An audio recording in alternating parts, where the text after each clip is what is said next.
Welcome to the DeepHeart Podcast. If you're listening tonight, this episode may hurt a little.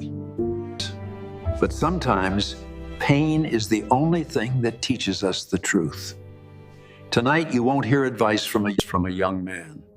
You'll hear it from someone who lived long enough to realize what really matters. This is relationship advice learned too late. I am 76, people 6 years old. People see wrinkles on my face and think they are signs of age. They're not. They're signs of mistakes. I had love, real love, quiet love, the kind that waits, and I lost it. Not because she left suddenly, but because I stopped listening slowly. You are young. You think love is about winning arguments. You think being right is more important than being kind. I corrected her. I ignored her emotions. I thought silence meant peace, but silence is usually surrender. She didn't leave the first time I hurt her. She didn't leave the second time either. She stayed. And that should have scared me. Because when someone stops fighting for your attention, they are already preparing to live without you. Relationships don't end in screaming matches. They end in quiet dinners, short replies, empty eye contact. I thought everything was fine because she stopped complaining. But now I know complaining means someone still cares. Silence means they're done. If you are listening right now and your partner has become quiet, please don't celebrate that peace. It might be the calm before goodbye. I bought gifts. I pay bills. I worked long hours. I thought love meant providing. But love means presence. She didn't want vacations. She wanted conversations. She didn't want money. She wanted moments. If you love someone, put your phone down and your ego aside, because one day you'll have all the time in the world and no one left to share it with. Let me speak directly to men for a moment.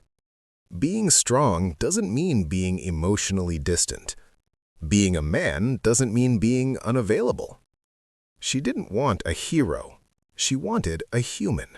Someone who listens. Someone who apologizes without excuses. I said, "That's just how I am." And she said nothing. That was the moment I lost her. Today, my house is quiet. No laughter. No arguments. No footsteps. Just memories that visit me at night. If I could go back, I would listen more and defend myself less. Because being right is very lonely. I want you to understand something very important. Love doesn't disappear in one day. It fades when it feels unheard. People think breakups happen because of cheating or big fights or sudden betrayals. But most relationships die while two people are still sleeping in the same bed. I remember nights when she was lying next to me, awake, staring at the ceiling. And I was there, but not really there. I was tired. I was busy. I was distracted. And I told myself, I'll talk to her tomorrow. Tomorrow never came. Let me tell you something painful. Emotional neglect hurts more than emotional abuse, because abuse at least tells you that you still matter enough to be noticed. Neglect tells you that you are invisible. She didn't ask for much. She asked for eye contact, for listening without fixing, for holding her hand without checking my phone. And I failed, again and again. There was one evening I will never forget. She was telling me about her day, nothing important, nothing dramatic, and I interrupted her. I said, "Can we talk about this later?" She stopped mid-sentence. She looked at me, and for the first time, there was no anger in her eyes. There was acceptance. That's when I lost her. Because anger means hope. Acceptance means goodbye. If you are young and listening to this, please understand this clearly. Love is not maintained by big apologies after big mistakes. Love is protected by small attentions every single day. I thought love was strong enough to survive neglect. I was wrong. No love is that strong.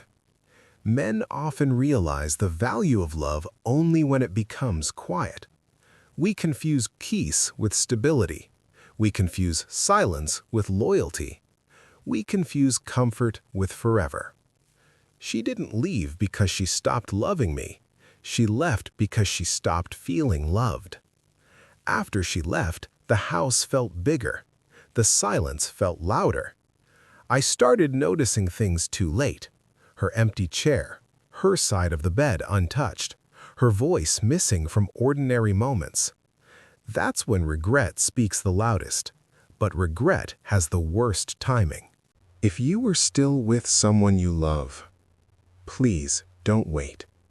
Say what you feel. Ask what they need. Choose them every day. Love doesn't die suddenly. It dies from neglect. If someone is still choosing you, if someone is still explaining their pain, if someone is still asking for effort, please don't call them too emotional. They are fighting for the relationship. And one day, they will stop fighting. And you will call it sudden. I wish I had listened without defending myself. I wish I had apologized without explaining my intentions.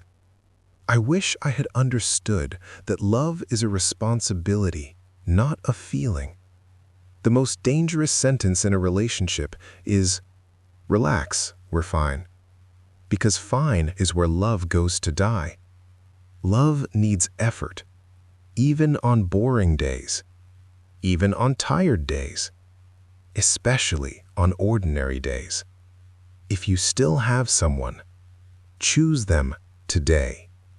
Not tomorrow, not after work, not after you're less busy. Today, because one day you will be old like me, full of wisdom and empty of chances. Feelings come and go. Responsibility is what keeps love alive, but it won't be. Thank you for listening. Thank you for choosing growth. This was the DeepHeart Podcast. I'm your host, Jimii. Heal slowly. Love gently. And don't learn this lesson too late.